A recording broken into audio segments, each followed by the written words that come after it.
Thank you very much, and certainly to all of you that have been here the last 2 days, 33 years of National Action Network.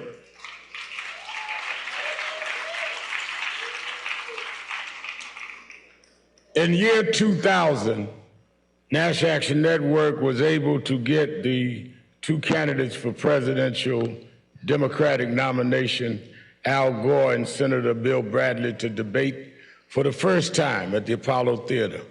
4 years later, I ran for president. But 4 years after that, which is now 16 years ago, every candidate, Democratic candidate for president, came to this hotel for our convention.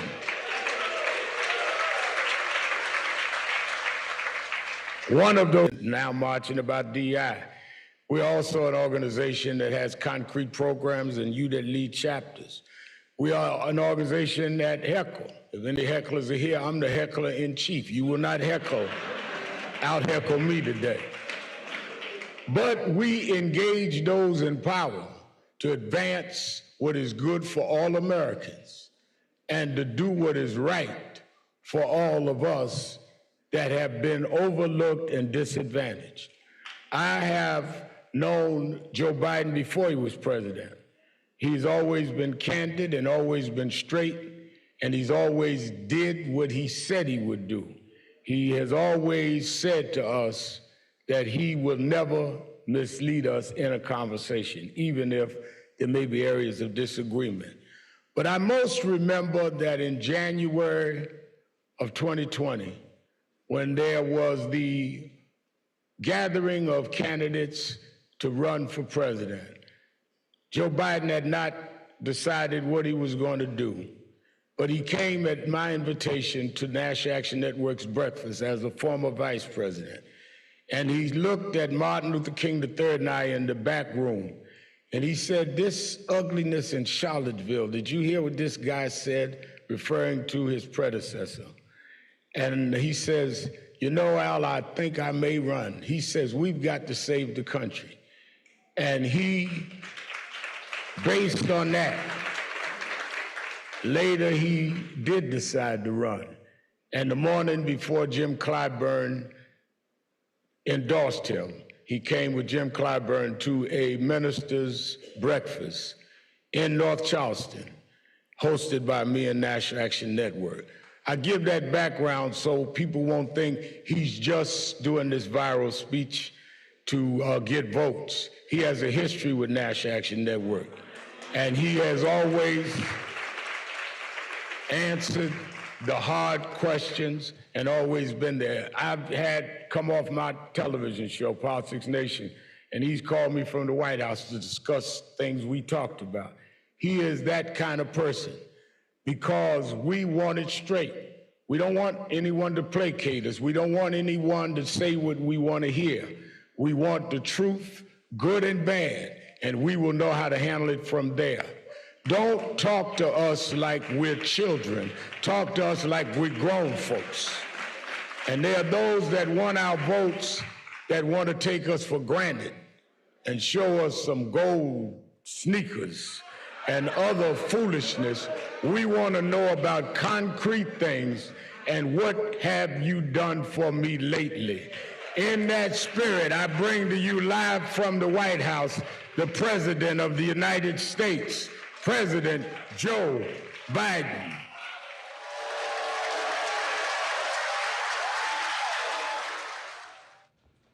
Thank you, Rev. Thanks for that introduction. Look, we've known each other for a long time. I'm grateful not only for your leadership and partnership, but quite frankly, more importantly, for your friendship. And thanks to all of you, members of our nation's most important civil rights organization. You know, for more than 30 years, the National Action Network has been on the front lines in the work to redeem the soul of America. We've been on the same page, and the work is as important as it's ever been.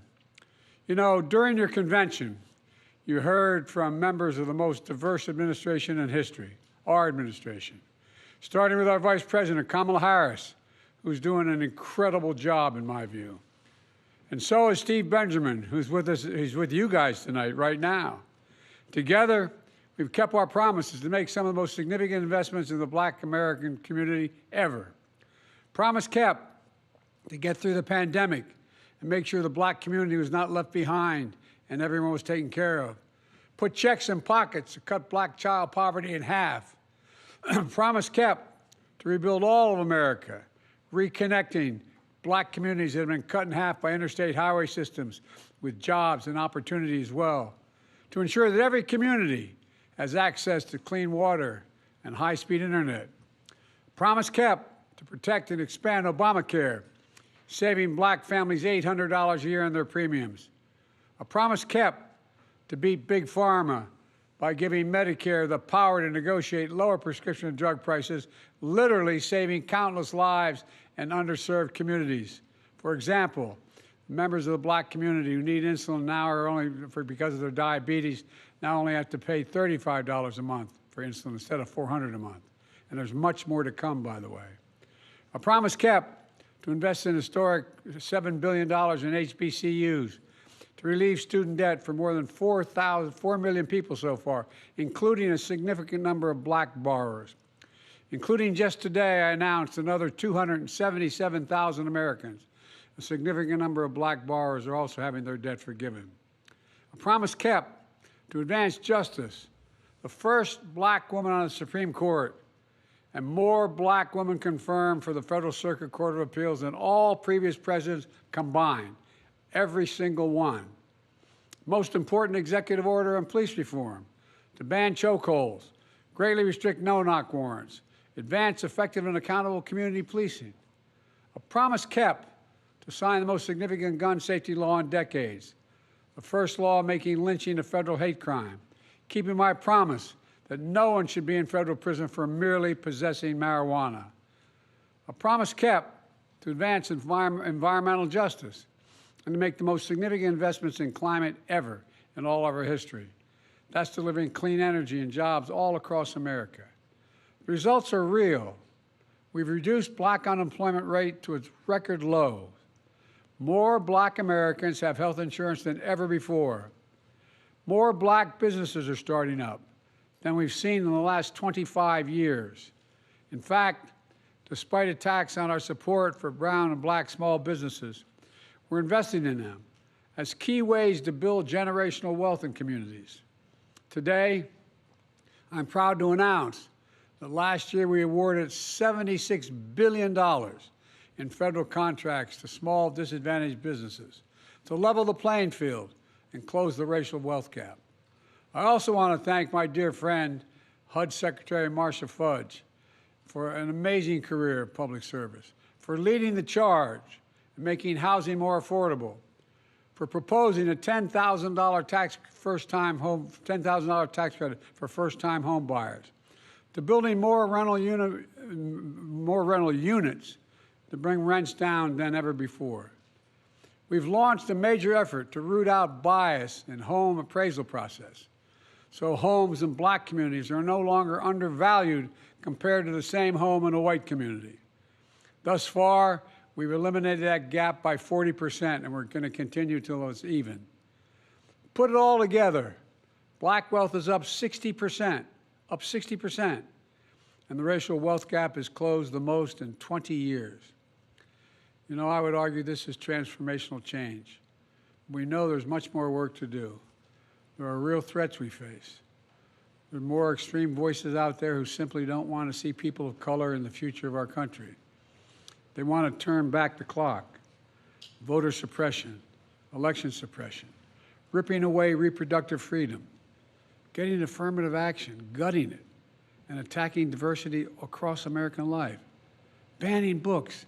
This is 2024, banning books, attempting to erase history, embracing political violence like what happened on January the 6th. These extremists are determined to erase the progress we've made. But together we are determined to make history, not erase it. Make history, not erase it. Let me close with this, Rev. You know, we face a moment of choosing at a time when our very democracy is at stake. And that's not an exaggeration. Our democracy is at stake. One vision is propelled by anger, hate, revenge, and retribution. The other vision, our vision, your vision of perseverance, progress, hope, and optimism, and everything the National Action Network stands for and embodies. Here's the future we can build together. I see in America where we defend democracy, we don't diminish it. I see America where, with your help, I signed the Freedom to Vote Act and the John Lewis Voting Rights Act into law, where I signed the George Floyd Justice and Policing Act into law, where we make Roe v. Wade the law of the land again, and we can do that. I see a future where we give hate no safe harbor, call out the poison of white supremacy. I see in America where the economy grows from the middle out and the bottom up, not the top down, and where the wealthy finally begin to pay their fair share of taxes, where working people finally have a fair shot with child care, elder care, paid leave. We're one of the only nations in the world that doesn't have paid leave. I see a future where we save the planet from the climate crisis and our country from gun violence. You know, my administration just yesterday expanded back, 2 days ago, expanded background checks. But that's not enough. We'll ban assault weapons, high-capacity magazines because we did it once, we got to do it again. We must get it done. And folks, I know we can do this. I've never been more optimistic about our future. You know, we just remember who we are. We're the United States of America. We've come out of every crisis stronger than we've gone into it. And there's nothing beyond our capacity when we act together.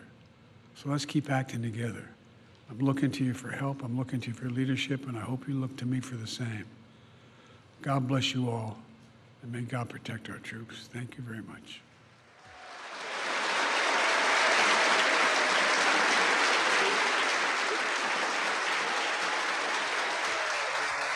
How imminent do you think an attack on Israel is from Iran, Mr. President? I want to get this secure information, but my expectation sooner than later. Mr. President, What is your message to Iran in this moment? Don't. are American personnel and assets at risk, Mr. President? Mr. President, are American troops at risk as well? We are devoted to the defense of Israel. We will support Israel. We will help defend Israel, and Iran will not succeed. Thank you very much. What would trigger a direct U.S. response, sir?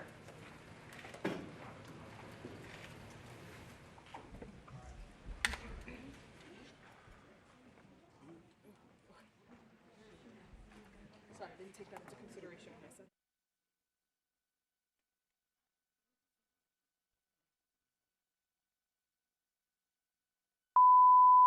I said.